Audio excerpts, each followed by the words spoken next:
Like, share and subscribe for more videos. أعوذ بالله من الشيطان الرجيم بسم الله الرحمن الرحيم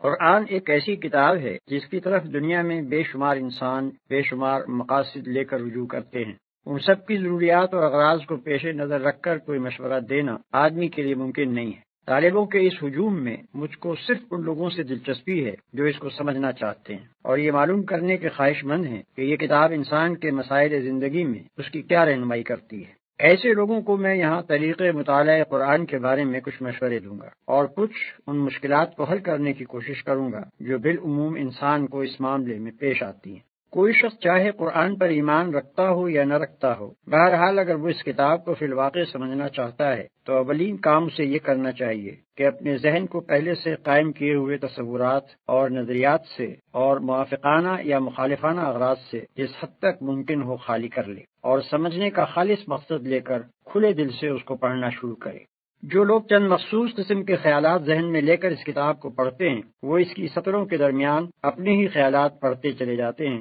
قرآن کی ان کو ہوا بھی نہیں لگنے پاتی۔ یہ طریقہ مطالعہ کسی کتاب کو پڑھنے کے لیے بھی صحیح نہیں ہے، مگر خصوصیت کے ساتھ قرآن تو اس طرز کے پڑھنے والوں کے لیے اپنے معنی کے دروازے کھولتا ہی نہیں۔ پھر جو شخص میں سرسری سی واقفیت باہم پہنچانا چاہتا ہو اس کے لیے تو شاید ایک دفعہ پڑھ لینا کافی ہو جائے، لیکن جو اس کی گہرائیوں میں اترنا چاہے اس کے لیے 2-4 دفعہ کا پڑھنا بھی کافی نہیں ہو سکتا۔ اس کو بار بار پڑھنا چاہیے، ہر مرتبہ ایک خاص ڈھنگ سے پڑھنا چاہیے اور ایک طالب علم کی طرح پینسل اور کاپی ساتھ لے کر بیٹھنا چاہیے تاکہ ضروری نکات نوٹ کرتا جائے۔ اس طرح جو لوگ پڑھنے پر آمادہ ہوں ان کو کم از کم 2 مرتبہ پورے قرآن کو صرف اس غرض کے لیے پڑھنا چاہیے کہ ان کے سامنے بحیثیت مجموعی وہ پورا نظام فکر و عمل آ جائے جسے یہ کتاب پیش کرنا چاہتی ہے۔ اس ابتدائی مطالعے کے دوران میں وہ قرآن کے پورے منظر پر ایک جامع نظر حاصل کرنے کی کوشش کریں اور یہ دیکھتے جائیں کہ یہ کتاب کیا بنیادی تصورات پیش کرتی ہے اور پھر ان تصورات پر کس قسم کا نظام زندگی تعمیر کرتی ہے۔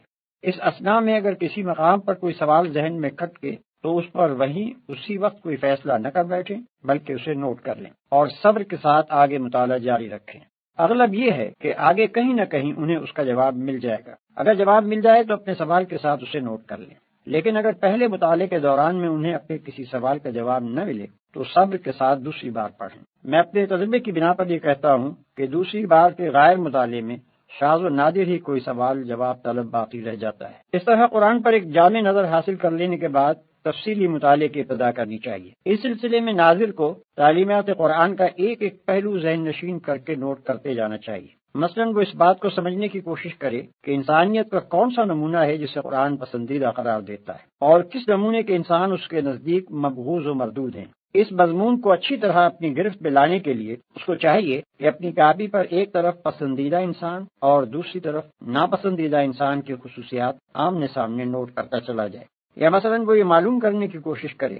کہ قرآن کے نزدیک انسان کی فلاح و نجات کا مدار کن امور پر ہے اور کیا چیزیں ہیں جن کو وہ انسان کے لیے نقصان اور ہلاکت اور بربادی کا موجب قرار دیتا ہے۔ اس مضمون کو بھی وضاحت اور تفصیل کے ساتھ جاننے کا صحیح طریقہ یہ ہے کہ آدمی اپنی کاپی پر موجبات فلاح اور موجبات خسران کے 2 عنوانات ایک دوسرے کے مقابل قائم کر لے اور مطالعہ قرآن کے دوران میں روزانہ دونوں قسم کی چیزوں کو نوٹ کرتا جائے۔ اللہ حاضر القیاس عقائد، اخلاق، حقوق، فرائض، معاشرت، تمدن، معیشت، سیاست، قانون، نظم جماعت، صلح، جنگ اور دوسرے مسائل زندگی میں سے ایک ایک کے متعلق قرآن کی ہدایات کو آدمی نوٹ کرتا چلا جائے اور یہ سمجھنے کی کوشش کرے کہ ان میں سے ہر شعبے کی مجموعی شکل کیا بنتی ہے اور پھر ان سب کو ملا کر جوڑ دینے سے پورا نقشہ زندگی کس قسم کا بنتا ہے۔ پھر جب آدمی کسی خاص مسئلہ زندگی کے بارے میں تحقیق کرنا چاہے کہ قرآن کا نقطہ نظر اس کے متعلق کیا ہے تو اس کے لیے عمدہ طریقہ یہ ہے کہ پہلے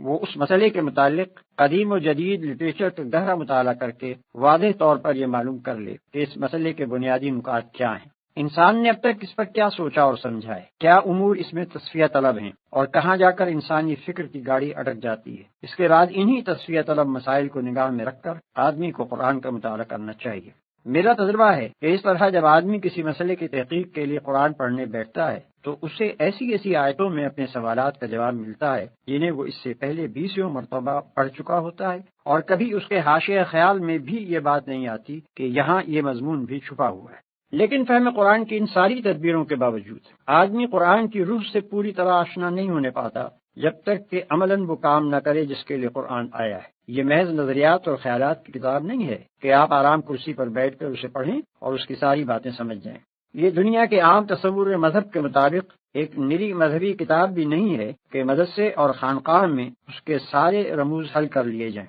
جیسا کہ اس مقدمے کے آغاز میں بتایا جا چکا ہے۔ یہ ایک دعوت اور تحریک کی کتاب ہے۔ اس نے آتے ہی ایک خاموش، تباہ اور نیک نہاد انسان کو گوشہ عزلت سے نکال کر خدا سے پھری ہوئی دنیا کے مقابلے میں لا کھڑا کیا، باطل کے خلاف اس سے آواز اٹھوائی، اور وقت کے علمبرداران نے کفر و فسق و ضلالت سے اس کو لڑا دیا۔ گھر گھر سے ایک سعید روح اور پاکیزہ نفس کو کھینچ کر لائے، اور دائی حق کے جھنڈے تلے ان سب کو اکٹھا کیا۔ گوشے گوشے سے ایک فتنہ جو اور فساد پرور کو بھڑکا کر اٹھایا اور حامیان حق سے ان کی جنگ کرائی۔ ایک فرد واحد کی پکار سے اپنا کام شروع کر کے خلافت الہیہ کے قیام تک پورے 23 سال یہی کتاب اس عظیم الشان تحریک کی رہنمائی کرتی رہی، اور حق و باطل کی اس طویل و جانگسل کشمکش کے دوران میں ایک منزل اور ایک مرحلے پر اسی نے تخریب کے ڈھنگ اور تعمیر کے نقشے بتائے۔ اب بھلا یہ کیسے ممکن ہے کہ آپ سرے سے ندائے کفر و دین اور مارکہ اسلام و جاہلیت کے میدان میں قدم ہی نہ رکھیں، اور اس کشمکش کی کسی منزل سے گزرنے کا آپ کو اتفاق ہی نہ ہوا ہو، اور پھر محض قرآن کے الفاظ پڑھ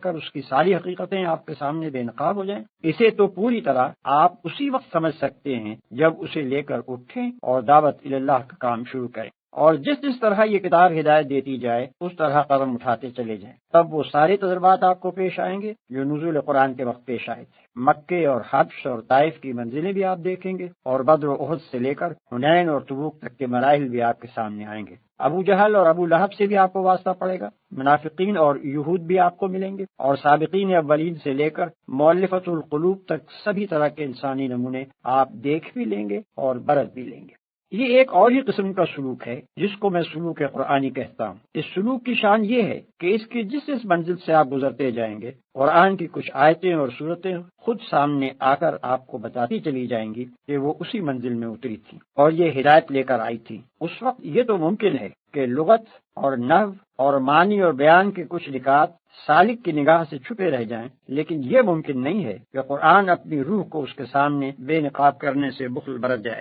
پھر اسی کلیے کے مطابق قرآن کے احکام، اس کی اخلاقی تعلیمات، اس کی معاشی اور تمدنی ہدایات اور زندگی کے مختلف پہلوؤں کے بارے میں اس کے بتائے ہوئے اصول و قوانین آدمی کی سمجھ میں اس وقت تک آ ہی نہیں سکتے جب تک کہ وہ عملاً ان کو برت کر نہ دیکھے۔ نہ وہ فرد اس کتاب کو سمجھ سکتا ہے جس نے اپنی انفرادی زندگی کو اس کی پیروی سے آزاد کر رکھا ہو، اور نہ وہ قوم اس سے آشنا ہو سکتی ہے جس کے سارے ہی اجتماعی ادارے اس کی بنائی ہوئی روش کے خلاف چل رہے ہیں۔